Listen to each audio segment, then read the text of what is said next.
Greetings, fellow trainers, and welcome back for another visit to the Halzar region as part of the Pokemon Bliss and Oblivion project here on PT Creative. Now, you have a new Pokemon to meet, so let's do so right here and now.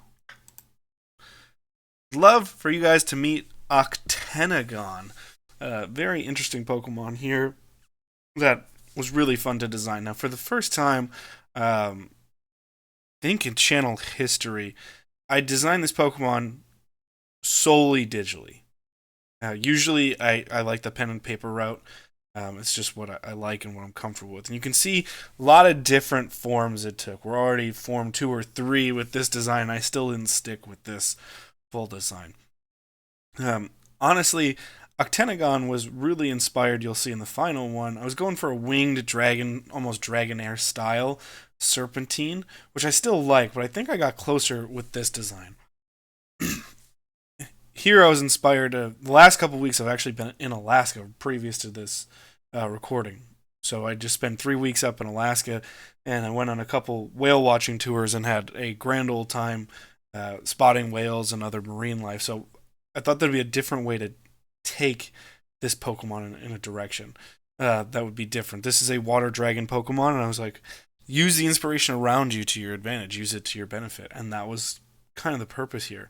So as I went through and made this, you can see the fin back is there, or the fin tail. You can see more of finned arms as opposed to dragon claws, which I thought would be a really good design choice.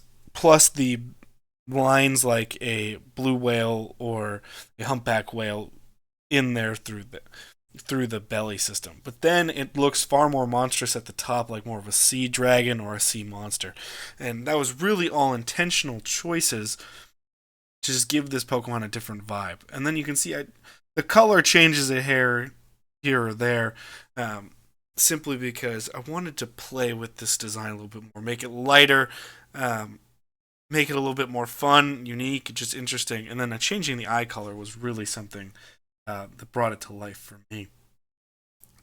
So a better look at it in its full glory. Here is Octanagon.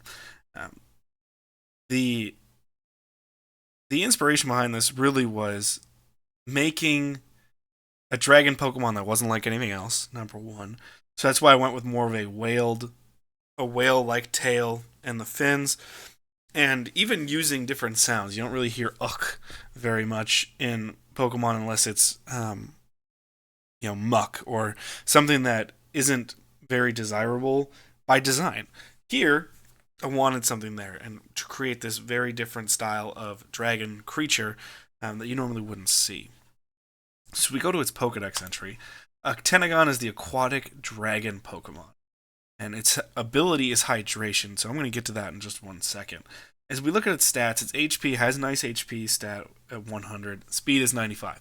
You're going to see both its attack stats are not very impressive compared to some others. That's intentional. This is far more of a defensive creature. Play to the elusiveness of a Nessie, or almost of a sea monster you can barely find. Hence the reason we have an attack at 65, but its defense is 75. And the special attack and special defense raise up again with 85 and 95. Average stat 85.8, so still really good basis for a high level Pokemon with a total base stat of 515. And again, it's a dragon water type, so you really want to play into those special attacks as much as possible, if that's the design that you're going for with a mythical creature basis, plus the whale basis that kind of took over the majority of this design. What I loved about using the ability hydration is a ability in which a Pokemon will relieve itself of it'll heal itself of any status conditions when it's raining. And I absolutely adored that. And think about that as we go into the Pokedex entry. This Pokemon swims throughout mountain lakes at high speed. It's extremely elusive, so much so that it was thought to be mere local legend in the area it's prevalent. Now, my apologies for fumbling those words so much. I am unfortunately under the weather right now. But this Pokemon swims throughout mountain lakes at high speed, is extremely elusive, so much so that it was thought to be mere local legend in the areas it is prevalent. And there are very hyper fixated points in which this Pokemon would be a part of the Halzari region.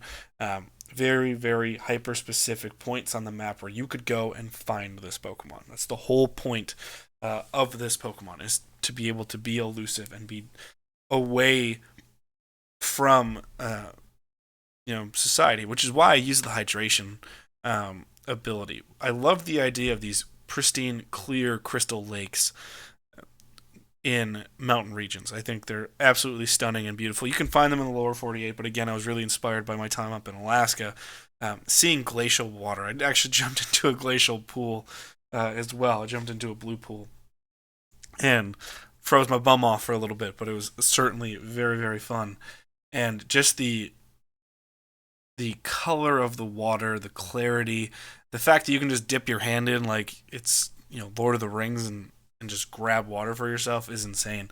So I love the ability of hydration in that not only is it already in pretty pristine waters, but as it gains more water due to rain, it'll heal its own damages from status conditions. So I really liked that ability for Octanagon. And it was something that I was really inspired with my time up in Alaska here. And that's something I always stress to anyone who wants to do this. I'm not the greatest Fakemon creator in the world, but at the same time, I have a love and a passion for this, just like so many others do.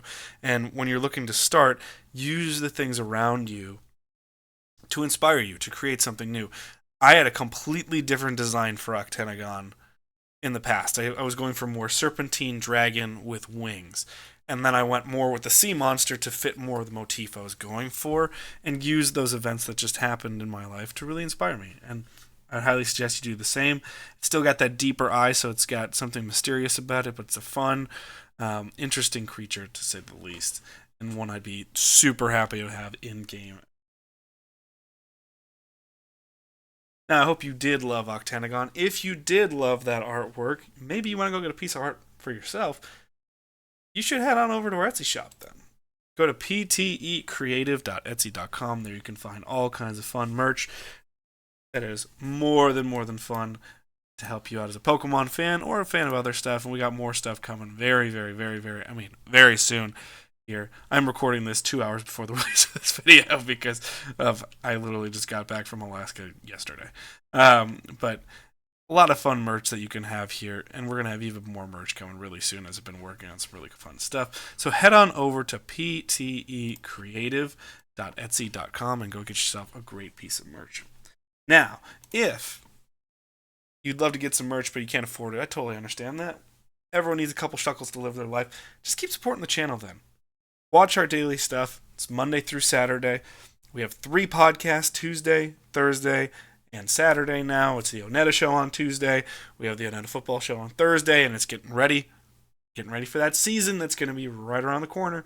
And we got the Onetta Movie Show, which is going to be a lot of fun. We're getting a lot of fun feedback from everybody on those comment sections there, so keep checking that out. Monday, you still get your Pokemon pack openings. Wednesday, you already hear and know it.